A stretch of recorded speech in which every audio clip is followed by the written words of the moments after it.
الحمد لله الذي هدانا لهذا وما كنا لنهتدي لولا أن هدانا الله. اللهم صل على محمد وبارك وسلم. أما بعد.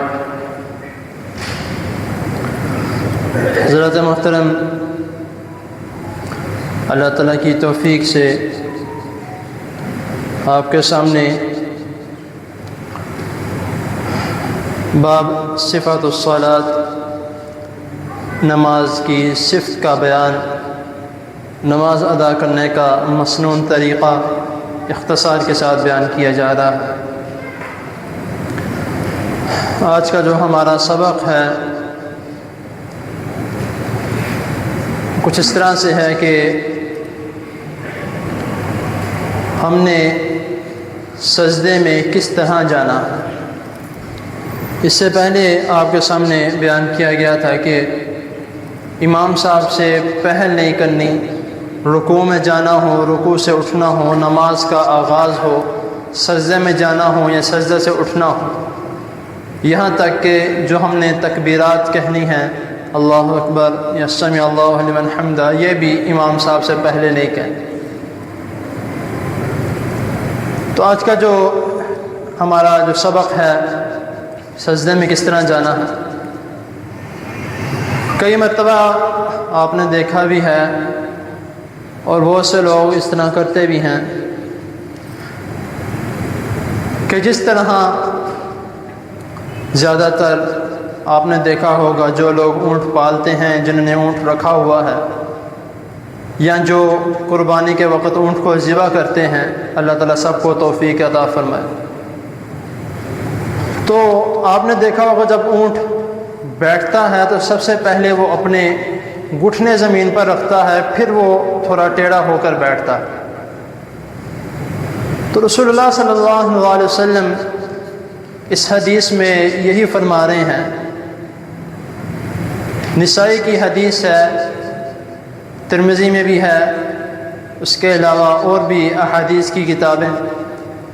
نسائی میں جو الفاظ استعمال ہوئے ہیں حدیث نمبر 1092 میں، کہ نبی کریم صلی اللہ علیہ وسلم فرما رہے ہیں کہ جب تم سجدہ کرو تو جس طرح اونٹ بیٹھتا ہے اس طرح سجدے نہ کرو۔ اب اس حدیث میں یہ اونٹ کی مثال کس لیے دی گئی ہے اور وہ طریقہ کون سا ہے کہ اونٹ کے بیٹھنے سے مراد یہاں پہ جو لیا گیا ہے، وہ طریقہ کار یہ ہے کہ جب ہم رکوع سے اٹھتے ہیں اور رکوع کے بعد قوما کی دعائیں وغیرہ پڑھ کے جب ہم سجدے میں جاتے ہیں، سجدے میں جاتے وقت اکثر لوگ بعض اوقات گھٹنوں کے بل بیٹھتے ہیں یا گھٹنوں کے بل سجدہ کرتے ہیں۔ وہ کون سا طریقہ ہے؟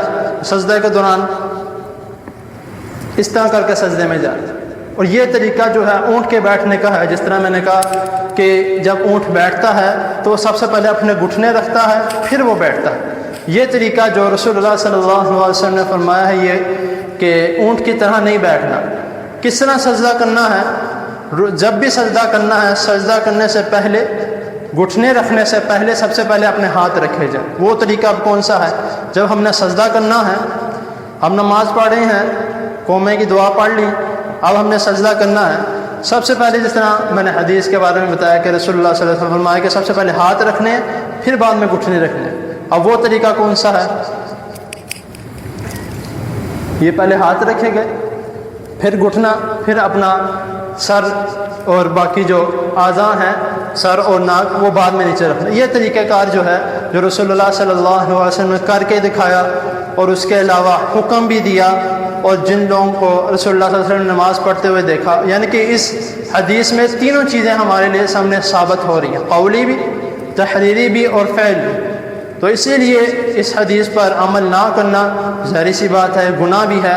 اور جو حدیث ہے اکثر بعض لوگ کہتے ہیں کہ گھٹنے کے بل بیٹھنے والے اور گھٹنے کے بل سجدے کرنے والی حدیث بھی ہے، وہ جتنی بھی ضعیف اور جتنی بھی حدیثیں ہیں ساری ضعیف ہیں جو میرے سامنے آئی ہیں، جن کے بارے میں، جن حدیثوں کے بارے میں میں نے پڑھا ہے، وہ جتنی بھی گھٹنوں کے بل سجدہ کرنے والی وہ تمام حدیثیں ضعیف ہیں۔ اور جو رسول اللہ صلی اللہ علیہ وسلم سے ثابت ہے وہ یہ ہے جو میں نے طریقہ کار بتایا۔ تو ہمیں کوشش کرنی چاہیے کہ جس طریقے کے مطابق رسول اللہ صلی اللہ علیہ وسلم نے نماز پڑھی اس طریقے کے مطابق چلا جائے۔ اکثر لوگ یہ کہتے ہیں کہ حافظ صاحب کوئی نہیں، جیسے مرضی نماز پڑھی جائے، نماز تو پڑھ لی جاتی ہے، نماز تو قبول ہو جاتی ہے، جب ہمارا طریقہ درست نہیں ہوگا تو ہماری نماز کس طرح قبول ہوگی؟ تو اسی لیے اپنا نماز کا طریقہ درست کیا جائے۔ اور کل ایک جو مسئلہ جو پیش آیا تھا، عشاء کے ٹائم ایک نمازی نے مسئلہ پوچھا تھا کہ حافظ صاحب کا نماز کے ٹائم اس طرح ہوتا ہے کہ جب نماز میں کھڑے ہوتے ہیں صف میں تو جو ساتھ والا ہے وہ پاؤں نہیں ملاتا یا اس طرح کر کے، تو وہ بھائی کہہ رہے تھے کہ جب میں نماز کے لیے کھڑا ہوتا ہوں تو نماز کے دوران اس طرح ہوتا ہے کہ جو ساتھ والا شخص ہے اب میں ان کے ساتھ پاؤں نہیں ملاتا۔ سب سے پہلی بات وہ بھائی کہہ رہا ہے کہ میں ان کے ساتھ پاؤں نہیں ملاتا، کسی کو کوئی بھی ہو، ان کا نہیں، کوئی بھی ہو، میں پاؤں نہیں ملاتا۔ میں حدیث میں آتا ہے کہ اپنے جسم کے مطابق پاؤں رکھے جائیں، ٹھیک ہے، حدیث میں آتا ہے کہ اپنے جسامت کے مطابق پاؤں رکھے جائیں، لیکن اس طرح حدیث میں یہ بھی آتا ہے کہ اپنے پاؤں کے ساتھ پاؤں اور کندھے کے ساتھ کندھا، وہ کہتے ہیں یا پاؤں مل جائے یا کندھا مل جائے، دونوں میں سے ایک چیز ملنا لازمی ہے، دونوں لازمی نہیں ہے۔ حدیث کے واضح الفاظ ہیں، پاؤں سے پاؤں اور کندھے سے کندھا ملا کر صحابہ کرام رضی اللہ تعالیٰ عنہم کھڑے ہوا کرتے تھے، اور رسول اللہ صلی اللہ علیہ وسلم باقاعدہ خود آگے ہو کے ان کے سینے پہ ہاتھ پھیرتے اور یہ فرماتے کہ آپس میں اختلاف نہ کرو، یعنی کہ آپس میں جو صفوں کے درمیان خلا نہ ڈالو، ورنہ اللہ تعالیٰ تمہارے دلوں میں خلا ڈال دیں گے یا تمہارے دلوں میں اختلاف پیدا کر دیں گے۔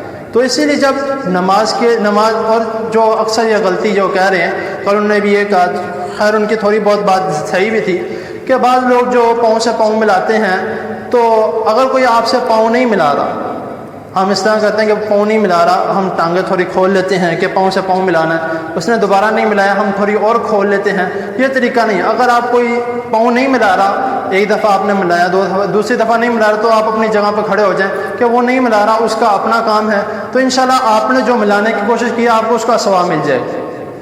تو اس لیے آپس میں جو کافی اس طرح ہوتا ہے، اور اس نے ساتھ یہ بھی کہا کہ نماز میں جب رکوع کے لیے سجدے کے لیے جانا ہے تو سجدے کا طریقہ جو ہے کہ پہلے ٹانگیں کھول کے رکھنی ہے، پھر بعد میں اسی طرح سجدے میں چلے جانا، سجدے میں بھی اپنے پاؤں اسی طرح رکھنے ہیں، پھر کھول کے رکھنے ہیں۔ وہ انشاءاللہ تعالیٰ اس کے بارے میں بھی میں آگے بات بیان کروں گا، جو کل کے یا پرسوں کا جو درس ہوگا کہ سجدے میں ہم نے سجدہ کس طرح کرنا ہے، جو بھی انشاءاللہ تعالیٰ اس کے بارے میں، ہمارے ہاتھ کس طرح ہونے چاہیے، ہمارے جسم کے اعضاء جو سجدے کے لیے لازمی ہیں، وہ انشاءاللہ تعالیٰ اگلے درس میں، اور اگلے جو اس سے اگلا درس انشاءاللہ ہوگا، اس میں پاؤں کے مطابق کہ پاؤں ہم نے نماز میں یا سجدے میں کس طرح جوڑنے ہیں، کس طرح رکھنے ہیں، وہ انشاءاللہ تعالیٰ اس کے بارے میں آگے بات بیان کی جائے گی۔ تو اللہ تعالیٰ کی حضور دعا ہے اللہ تعالیٰ ہمیں جو سنا ہے اس کو سمجھنے کی، اس پر عمل کرنے کی توفیق عطا فرمائے۔ جزاکم اللہ۔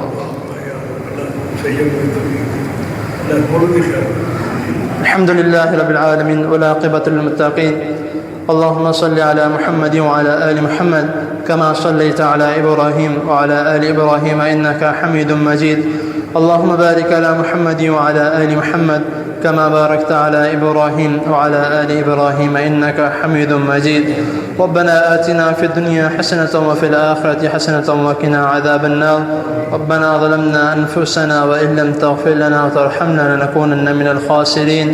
يا شافع الأمراض اشف مرضنا ومرضى المسلمين. اللهم أعز الإسلام والمسلمين. اللهم انصر الإسلام والمسلمين. اللهم إنا نعوذ بك من جهد البلاء ودرك الشقاء وسوء القضاء وشماتة الأعداء. اللهم إنا نعوذ بك من زوال نعمتك وتحول عافيتك وفجاءة نقمتك وجميع سخطك. اللهم لا سهل إلا ما جعلته لنا سهلا وأنت تجعل الحزن إذا شئت سهلا.